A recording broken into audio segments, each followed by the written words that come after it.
Hi friends, അസ്സലാമു അലൈക്കും. നല്ല പഞ്ഞി പോലത്തെ കലത്തപ്പം എങ്ങനെ വളരെ എളുപ്പത്തിൽ തയ്യാറാക്കാം എന്നുള്ളതാണ് ഇന്നത്തെ വീഡിയോയിൽ കാണിക്കുന്നത്. ഇനി കലത്തപ്പം ശരിയായില്ലെന്ന് ആരും പറയില്ലേ. വെറും 15 മിനിറ്റിൽ നല്ല പെർഫെക്റ്റ് ആയിട്ടുള്ള കലത്തപ്പം നമുക്ക് ആർക്കും തയ്യാറാക്കാം കേട്ടോ. അപ്പോൾ എല്ലാവരും വീഡിയോ സ്കിപ്പ് ചെയ്യാതെ കാണുക. വീഡിയോ മുഴുവനായി കണ്ടതിന് ശേഷം നിങ്ങൾക്ക് ഇഷ്ടപ്പെടുകയാണെങ്കിൽ ഒന്ന് ലൈക്ക് ചെയ്തിട്ട് പോകണേ.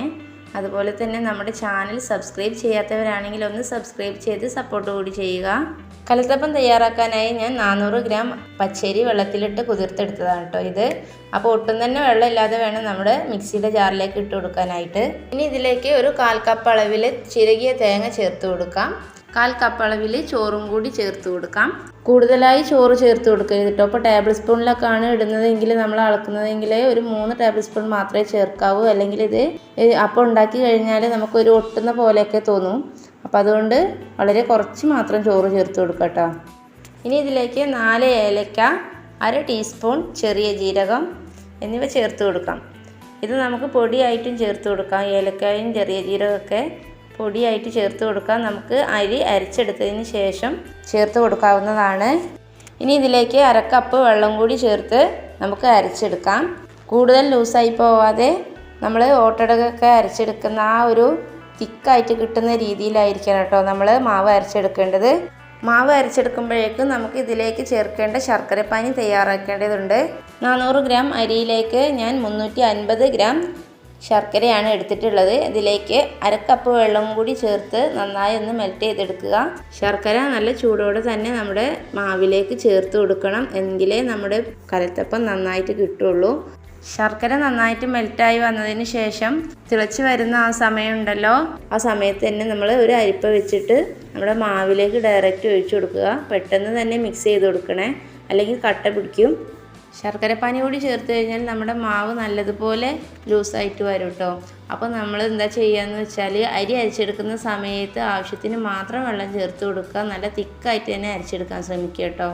എങ്കിലേ നമ്മുടെ മാവ് ഈ ശർക്കരപ്പാനി ചേർക്കുന്ന സമയത്ത് നമുക്കൊരു കറക്റ്റ് ഒരു ലൂസിൽ കിട്ടുള്ളൂ. ഞാനിവിടെ കൂടുതൽ കളറില്ലാത്ത ശർക്കരയാണ് കേട്ടോ ചേർത്തിട്ടുള്ളത്. അതുകൊണ്ടാണ് മാവ് ഈ ഒരു കളറിൽ നമുക്ക് കിട്ടിയത്.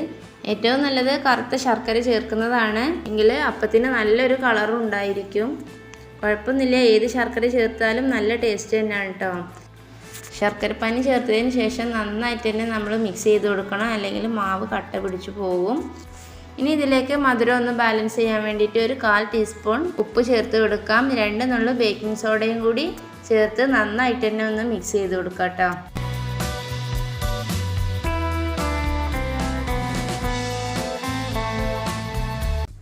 അപ്പോൾ നന്നായിട്ട് തന്നെ മിക്സാക്കി എടുത്തിട്ടുണ്ട്. ഇനി ഇതിലേക്ക് വേണ്ടത് ചെറിയ ഉള്ളിയാണ്. അതൊരു 12 മുതൽ 15 വരെ എണ്ണമൊക്കെ എടുക്കാവുന്നതാണ്. ചെറുതായി ഒന്ന് അരിഞ്ഞെടുക്കുക. നമ്മൾ അപ്പം ഉണ്ടാക്കാൻ പോകുന്നത് കുക്കറിലാണ് കേട്ടോ. 5 ലിറ്ററിൻ്റെ കുക്കറിലാണ് ഉണ്ടാക്കുന്നത്. കുക്കർ നന്നായി ചൂടായതിന് ശേഷം 2 ടേബിൾ സ്പൂൺ നെയ്യ് ചേർത്ത് കൊടുക്കാം. ഇതിലേക്ക് ചെറുതായി അരിഞ്ഞെടുത്ത തേങ്ങ 1/4 കപ്പ് അളവിൽ ചേർത്ത് കൊടുക്കാം. ഇതൊന്ന് നന്നായിട്ട് തന്നെ മൂപ്പിച്ചെടുക്കാം കേട്ടോ. ഇത് നല്ല ബ്രൗൺ കളർ ആവുന്നത് വരെ മൂപ്പിച്ചെടുക്കേണ്ടതില്ല കേട്ടോ. തേങ്ങ നന്നായിട്ടൊന്ന് വാടിയതിന് ശേഷം ഒന്ന് കളറൊന്ന് മാറി വരുമ്പോൾ നമുക്ക് ഇതിലേക്ക് ചെറുതായി അരിഞ്ഞു വെച്ച ഉള്ളി ചേർത്ത് കൊടുക്കാവുന്നതാണ്.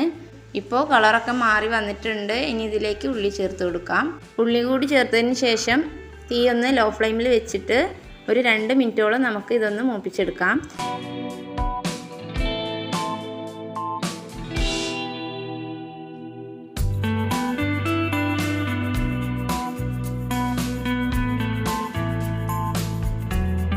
ഉള്ളി ഒട്ടും തന്നെ കരിയാതെ നോക്കുക. കാരണം ആ ഉള്ളി കരിഞ്ഞു പോയാൽ നമ്മുടെ അപ്പത്തിൻ്റെ ടേസ്റ്റ് തന്നെ മാറിപ്പോകും. അത് മാത്രമല്ല ഒരു കയ്പ്പുരസം അനുഭവപ്പെടും. അപ്പോൾ ഉള്ളിയും തേങ്ങയൊക്കെ നന്നായി വാടി വന്നിട്ടുണ്ട്. ഇനി ഇതൊരു പാത്രത്തിലേക്ക് കോരി മാറ്റാം.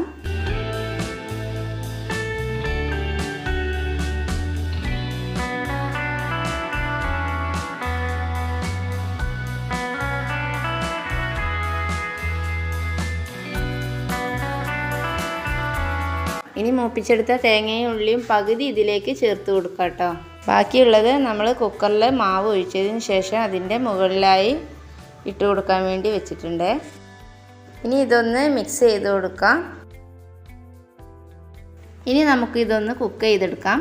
അപ്പോൾ തേങ്ങ മൂപ്പിച്ചെടുത്ത ബാക്കി നെയ്യ് കുക്കറിൽ കുറച്ചുണ്ട്. അതിൻ്റെ കൂടെ 1 ടേബിൾ സ്പൂൺ വെളിച്ചെണ്ണ കൂടി ചേർത്ത് കൊടുക്കുക. എന്നിട്ട് കുക്കറിൻ്റെ എല്ലാ ഭാഗത്തും ഒന്ന് ചുറ്റിച്ചെടുക്കാം. കുക്കർ നല്ലതുപോലെ ചൂടായതിന് ശേഷം നമുക്ക് തയ്യാറാക്കി വെച്ച മിക്സ് ഇതിലേക്ക് ഒഴിച്ചു കൊടുക്കാം. ഇത് നമ്മൾ ഒഴിച്ച് ഒരു 15 മുതൽ 20 മിനിറ്റ് വരെയാണ് ഇതിൻ്റെ വേവാൻ എടുക്കുന്ന സമയം. ഇനി ഇതിൻ്റെ മുകളിലേക്ക് നമ്മൾ മാറ്റി വെച്ച മൂപ്പിച്ചെടുത്ത തേങ്ങാക്കൊത്തും ഉള്ളിയും ചേർത്ത് കൊടുക്കാം. ഇത് ചേർത്തതിന് ശേഷം നമ്മൾ ഒരുപാട് നേരം ഇത് തുറന്ന് വെക്കരുത്. പെട്ടെന്ന് തന്നെ നമുക്ക് ഇത് അടച്ച് വെച്ച് കൊടുക്കാം കേട്ടോ. കുക്കർ അടച്ച് വെക്കുമ്പോൾ കുക്കറിൻ്റെ വിസിൽ ഊരിയെടുക്കണം കേട്ടോ. അപ്പോൾ വിസിൽ വെക്കേണ്ട ആവശ്യമില്ല. നമ്മളിത് ഊരിയെടുത്തിട്ട് വേണം അടച്ച് വെച്ച് കൊടുക്കാനായിട്ട്. നമ്മൾ ഇതിലൂടെ ആവി വന്നു കഴിഞ്ഞാൽ നമുക്ക് വെന്തതായിട്ട് നമുക്ക് അറിയാൻ പറ്റും. അതുപോലെ തന്നെ കുക്കറിൻ്റെ അടിയിൽ ഒരു പാത്രം വെച്ച് കൊടുക്കണം കേട്ടോ. അതാ ഇതുപോലെ ഒരു പഴയൊരു പാത്രം വെച്ച് കൊടുക്കുക. എങ്കിലേ അടിയിൽ കരിയാതിരിക്കുകയുള്ളൂ. നമ്മൾ മീഡിയം ടു ലോ ഫ്ലെയിമിൽ വെച്ചിട്ട് 15 മുതൽ 20 മിനിറ്റോളം നമുക്ക് ഇത് കുക്ക് ചെയ്തെടുക്കാം. അപ്പോഴേക്കും ഇതാ ഇതുപോലെ ആവി വരും. ഈ സമയത്ത് നമുക്ക് സ്റ്റൗ ഓഫാക്കി വെക്കാം. ശേഷം ഇതൊന്ന് തുറന്ന് വെന്തിട്ടുണ്ടോ എന്ന് നോക്കാം. അപ്പോൾ ഇതുപോലെ ഒന്ന് കുത്തി നോക്കുക. ഇതിലിപ്പോൾ മാവൊന്നും പറ്റി പിടിച്ചിട്ടില്ല. അതുകൊണ്ട് ഇത് നന്നായിട്ട് തന്നെ നമുക്ക് വെന്ത് കിട്ടിയിട്ടുണ്ട്. ഇനി ഇതൊരു 10 മിനിറ്റ് കൂടി അടച്ചു വെച്ചാൽ ഇതുപോലെ കുക്കറിൽ നിന്ന് വിട്ട് വരും കേട്ടോ. ഇനി കുക്കറിൽ നിന്ന് വേറൊരു പാത്രത്തിലേക്ക് മാറ്റാം കേട്ടോ. ഇപ്പോൾ നമ്മുടെ കുക്കറപ്പം അഥവാ കലത്തപ്പം നല്ല പെർഫെക്റ്റ് ആയിട്ട് തന്നെ നമുക്ക് പഞ്ഞി പോലത്തെ കലത്തപ്പമായിട്ട് കിട്ടിയിട്ടുണ്ട്. ഇനി ഇതൊന്ന് കട്ട് ചെയ്ത് നോക്കിയാലോ. ഇതിൻ്റെ ഉൾവശമൊക്കെ ഒന്ന് നമുക്ക് നോക്കാം എങ്ങനെ ഉണ്ടെന്ന്. കണ്ടില്ലേ, നല്ലതുപോലെ ആരെടുത്ത കലത്തപ്പം ഇതുപോലെ ആവണം കേട്ടോ. എങ്കിലേ നന്നാവുള്ളൂ. ഇതാ ഇതുപോലെ നന്നായിട്ട് ആരെടുത്ത കലത്തപ്പം കിട്ടണമെങ്കിൽ ഇതുപോലെ തന്നെ എല്ലാവരും ഒന്ന് ട്രൈ ചെയ്ത് നോക്കണം കേട്ടോ. അപ്പോൾ നമ്മുടെ വീഡിയോ എല്ലാവർക്കും ഇഷ്ടപ്പെട്ടെന്ന് കരുതുന്നു. ഇഷ്ടപ്പെടുകയാണെങ്കിൽ എല്ലാവരും ലൈക്ക് ചെയ്തിട്ട് പോകണേ. നിങ്ങളുടെ അഭിപ്രായങ്ങളെല്ലാം കമൻറ്റിലൂടെ അറിയിക്കാൻ മറക്കരുത്.